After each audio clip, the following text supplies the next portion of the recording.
pessoal, bem-vindos! Estamos começando a nossa aula de número 3 e nessa semana a gente vai estudar aqui os usos dos recursos naturais no continente europeu. Olha lá, temos muita coisa para falar sobre esses recursos naturais do continente europeu. A aula vai estar dividida em 3 tópicos aqui, contando um pouco sobre a indústria e a urbanização no continente, né? O continente de onde iniciou a Revolução Industrial. Também vamos falar sobre as fontes de energia que são utilizadas nesse continente. E para finalizar o terceiro tópico da aula, nós vamos falar ainda, deixa eu mostrar aqui para vocês, sobre a dependência energética que o continente vive, certo? Então deixa eu voltar lá para a nossa página inicial, corre aí, pega seu livro para você acompanhar a aula. A gente começa o tema 3 aqui, na página 24, e eu já quero mostrar para vocês justamente essa imagem. Contei aqui para vocês de que quando a gente começa a falar sobre esse espaço urbano e industrial, a gente tem esse foco no continente europeu, porque foi lá que aconteceu a primeira revolução industrial. Quando a gente usa o termo revolução, significa que estava inovando, modificando tudo. E o que é importante falar é que essas revoluções, nós já estamos entrando aí na 4ª revolução industrial, mas o que essas revoluções vieram trazer, de modo geral, é que elas não revolucionaram apenas o modo como era produzido os itens dentro da indústria, mas ela acaba modificando também toda a estrutura, toda a sociedade, todo o modo de vida da população. E essa imagem vem retratar justamente isso. A gente está saindo de um continente europeu onde você tem aqui muitos aspectos naturais, uma paisagem verde, um modo de vida bem tranquilo e pacato, alguns animais ainda soltos aqui. Ao mesmo tempo, você vê uma cortina de fumaça subindo aqui nas cidades europeias nesse início da Revolução Industrial. E isso tudo veio trazer uma mudança na vida da sociedade, daquele período em especial, pois modifica as questões de som, barulho, ruídos, a estrutura de como era feito esse trabalho, jornada de trabalho, a movimentação nas cidades, a movimentação inclusive agora estendendo para um período noturno, utilizando também mais fontes de energia, que também é um assunto que a gente vai tratar, né? E quando a gente fala dessa revolução, uma coisa interessante para se lembrar é que a revolução da indústria, ela geralmente está relacionada a um fator locacional, um fator da localidade, né? Um dos itens que é muito utilizado dentro da indústria são as fontes de energia e de matéria-prima. E de modo geral, esse fator, o local onde acontece a revolução, está vinculado a onde tem matéria-prima, onde tem uma grande disponibilidade de mão de obra e onde tem fontes de energia que são tão necessárias para movimentar toda essa indústria. Lembrando aqui que essa primeira revolução industrial que a gente está citando, mostrando essa imagem, ela teve como fonte de energia principal o uso do carvão, né? E ali a gente volta vinculando ao fator locacional, onde na Europa existia essa abundância desse recurso mineral que foi utilizado como fonte de energia dentro da indústria durante a primeira revolução industrial. Aí, falando dessas fontes de energia, já citei aqui para vocês a importância, né, inclusive, do carvão mineral como fonte de energia. E alguns dados europeus que a gente pode colocar aqui, em 2017, mais de 70% da matriz energética utilizada nas indústrias europeias era vinda de combustíveis fósseis, né? A gente teve a princípio o carvão mineral, mas aí a gente tem derivado também das outras revoluções industriais, a gente tem o uso aí em larga escala do petróleo, que é também uma fonte de combustível fóssil. Até hoje, um dos mais utilizados, se não o mais utilizado. A gente vai olhar um gráfico daqui a pouquinho aqui, Esse carvão mineral, em 2018, o carvão mineral ainda era responsável pela geração de 21% de toda a energia elétrica dentro da Europa. Interessante a gente falar aqui, ó, e apontar para dois países em especial na Europa, que são a Polônia e a Alemanha, que têm esse grande destaque, os maiores produtores de carvão mineral do continente europeu. Esse gráfico aqui, olha, ó, que eu gostaria de mostrar e chamar a atenção de vocês sobre ele. Ele fala sobre essa matriz elétrica. É interessante a gente falar sobre matriz elétrica e matriz energética. Tem aqui logo em cima uma explicação mostrando essa diferença. Quando eu estou falando de matriz energética, eu estou falando de tudo que gera energia, entre ela a energia elétrica também. Agora, já quando eu estou falando de matriz elétrica, ele se refere a fontes de energia utilizada especificamente para a geração de eletricidade, tá bom? Então, quando eu estou falando dessa eletricidade, da matriz elétrica na Europa, olha só esse gráfico, que interessante. Eu tenho o petróleo como representando aqui 1%, outras fontes 2%, e você tem, olha que interessante, carvão mineral com 21%, gás natural, que também é derivado do petróleo, 18%, 16% para as fontes hidrelétricas, né, geração por meio das hidrelétricas, por meio de água e movimentação das águas, e 23% da energia nuclear. Sim, o continente europeu utiliza muito energia nuclear. A gente vai falar daqui a pouco da França, uma informação muito importante sobre o uso de energia nuclear na França e como é que isso foi crescendo de modo geral, tá? E olha só que bonito isso, as fontes de energias renováveis. E isso daí já vai ser um tópico para a próxima aula do tema 4, aí, quando a gente estiver falando das questões ambientais na Europa. Olha só, 19% de energia sendo utilizada por meio de fontes renováveis é um número muito legal, tá bom? E a gente vai contar isso na próxima aula. Ainda falando sobre esse uso desses combustíveis fósseis dentro do continente europeu, a gente tem uma grande dependência. Essa é a realidade do continente europeu, né? Ele é um continente que não tem, não produz todas as fontes energéticas que ele precisa, em especial petróleo e gás natural. Acaba tendo uma grande dependência de alguns países ali vizinhos do continente europeu. A gente tem a Rússia como um grande fornecedor também, e isso faz com que a Europa seja bastante dependente dessa relação que existe, né, comercial, em especial desse comércio de energia, né, de combustíveis, de fontes de energia vindos também da Rússia. Olha aqui um exemplo bem grande disso, né? No ano de 2018, essa é uma foto bastante recente de um gasoduto, né, que atravessa ali o Mar do Norte, o Mar Báltico, para chegar a abastecer ali a Alemanha, esse gás vindo lá da Rússia.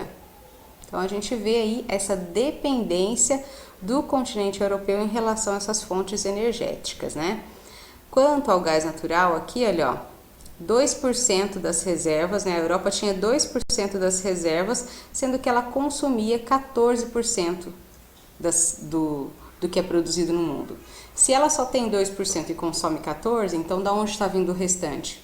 Da importação. E aí a gente fala sobre essa dependência da Europa em relação a essas matrizes energéticas, certo? Tá. Aí a gente falando dessa dependência, a gente começa a chegar no ponto que eu falei que eu ia tratar da França em especial, né? A energia nuclear é um assunto muito polêmico, né? Porque embora, vamos entender esse ponto aqui, embora a energia nuclear seja considerada como uma fonte de energia limpa sim, porque ela não polui enquanto está gerando a energia, porém ela é uma fonte muito perigosa porque ela gera resíduos tóxicos. E esses resíduos, por sua vez, podem ser muito prejudiciais caso haja algum vazamento desse resíduo, certo? E aí então a gente começa a contar alguns casos bastante polêmicos ali. A gente tem na Europa um grande uso de energia nuclear. Também um dos fatores quanto a isso é o fato dela não ter algumas das fontes principais utilizadas. Ela acaba precisando, ela depende de outros continentes, inclusive, para enviar essa energia para ela. Já com relação à geração de eletricidade, em vários países da Europa, acaba sendo solucionado com o uso da energia nuclear. Conseguem produzir por meio da energia nuclear. Na França, 75% de toda a energia elétrica que é consumida é gerada por usinas nucleares, usinas atômicas. Porém, a gente vincula esse uso da energia nuclear na França não necessariamente a uma questão de tecnológica, uma questão de que eles não tinham acesso ao petróleo em si. Foi muito mais uma questão estratégica. Durante a década de 1970, houve uma grande crise no fornecimento de petróleo. E uma das soluções que a França usou naquele período foi gerar energia elétrica por meio da energia nuclear. Então, desde então, ela continuou usando a energia nuclear. Recentemente, em virtude de alguns acidentes nucleares que vêm acontecendo no planeta, não só na Europa, no planeta, a população da França começou a pressionar o governo para que eles fizessem uma diminuição desse uso, para que não dependesse tanto da utilização da energia nuclear e quem sabe até que parasse de usar energia nuclear. Eles estavam pressionando o governo com esse fim. Em 2025, foi aprovado pela Assembleia Nacional Francesa esse projeto de crescimento sustentável. E a gente vai voltar a falar disso, estou ansiosa até pela próxima aula, porque a gente vai falar muita coisa legal, tanto da França quanto da Alemanha, sobre essas questões de crescimento sustentável. E a França, então, fez esse projeto com essa participação aí, propondo uma diminuição gradativa do uso da energia nuclear, atendendo ao pedido da população francesa, que grande parte dela se via contra esse uso. Mas quais são os motivos que ela se vê contra esse uso? Bem, você já deve ter ouvido falar, esse é um fato bem recente, então você deve ter escutado falar do desastre que aconteceu na usina de Fukushima em 2011, quando, devido lá ao tsunami, aconteceu em sequência a isso uma instabilidade na usina que fez com que tivesse um vazamento, e foi um acidente. E aí, em virtude desses tipos de assuntos, de acidentes, de coisas que a gente não consegue controlar, é que a população então vem pressionando para que diminua ou para que cesse de vez o uso da energia atômica, da energia nuclear. Alguns desses países decidiram reduzir essa geração, até mesmo desativar, como a Alemanha. Sim, a gente vai falar, olha só. Outros países, como a Polônia, atualmente procuram aumentar a produção para fugir da dependência do gás, que, como a gente viu, o gás acaba tendo que vir da Rússia ali, eles não têm essa geração. Então, alguns acabam aumentando, como no caso da Polônia, está aumentando o uso da energia atômica para evitar ter que ficar importando energia de outros países. A Europa aqui tem uma tabela muito legal mostrando a porcentagem dessa energia gerada, e a quantidade de reatores que estão em uso. E a gente tem esses números bastante baixos aqui, ó, bem legal, em relação à Holanda, 1, e em relação à Alemanha, 7. Mas quanto à Alemanha, olha só que imagem legal.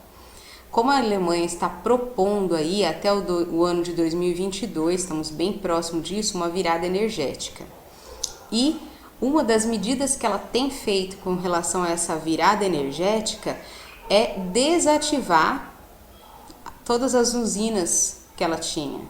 E aqui a gente tem, olha só, a proposta dela é desativar as usinas nucleares, e a gente tem aqui uma demolição de uma dessas torres de resfriamento na Alemanha. A ideia aí é pensando mais ambientalmente. E um outro caso que assusta muito e que vem fazendo com que toda essa população no continente europeu se divida em relação a esse assunto da energia nuclear é o acidente, né, o desastre, não foi só um acidente, foi um desastre mesmo que aconteceu em Chernobyl. Você sabe o que aconteceu? Bem, aqui eu vou contar basicamente, mas eu vou querer que você pesquise um pouco mais a fundo sobre o desastre de Chernobyl e comente coisas. Você vai encontrar muitas informações na internet sobre esse desastre, por que ele ficou tão grandioso assim, né? Ele foi o acidente mais grave nuclear que aconteceu no território europeu, aconteceu no final da década de 80, né, 1986, quando um reator dessa usina explodiu. E esse vazamento, a quantidade de vazamento se espalhou tanto que formou uma nuvem de fumaças que foi chegar até a Europa Central. Então imagina, ela viajou essa nuvem até o outro lado. E aí é sobre esses assuntos assim que vai ser interessante você buscar essas informações e comentar aí pra gente enriquecer esse assunto sobre o desastre de Chernobyl, né? A gente teve um número grande, aqui no livro de vocês está mostrando 47 funcionários que morreram. Ainda hoje, toda a área situada num raio de 30 quilômetros da central de Chernobyl foi desocupada. E esse aqui, ó, essa imagem que você está vendo é a parte de uma nova estrutura, ela foi finalizada no ano passado. Esse conjunto aqui, essa construção nova, é para conter o material que ainda está lá, um material ainda ativo. A ideia é conter esse material pelos próximos 100 anos, para tentar fazer com que a cidade de Chernobyl volte a poder ser ocupada, porque ainda tem ali muitos resíduos. Olha como é, né? Essa imagem aqui também do ano passado segue desabitada depois de 30 anos do desastre. E observa aqui, olha, ó, como que está essa vegetação.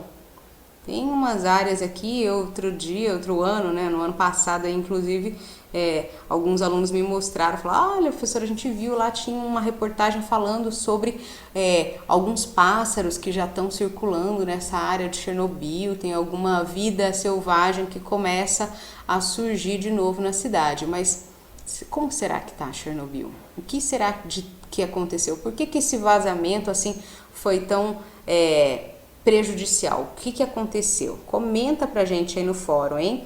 Quero ver a sua participação durante a nossa aula.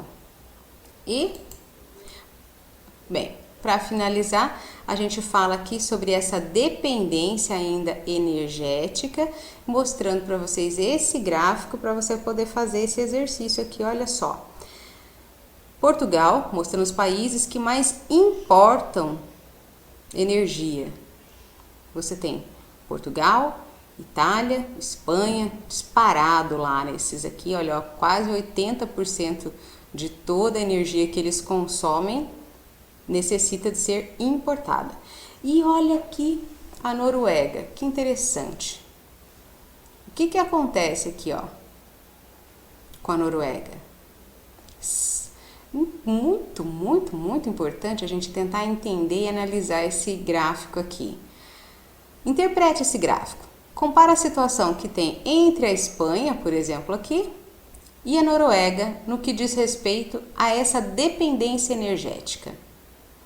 Tá? Você consegue ver que parece que essa torre da Noruega tá diferente aqui, não é? Comenta para mim, responde esse exercício e aí depois a gente vai conversar sobre isso durante a aula, tá? O que acontece com essa Noruega? Olha que interessante, enquanto tá todo mundo importando, o dela parece diferente, né? Bem, boa aula para vocês, bons estudos e a gente se vê na próxima.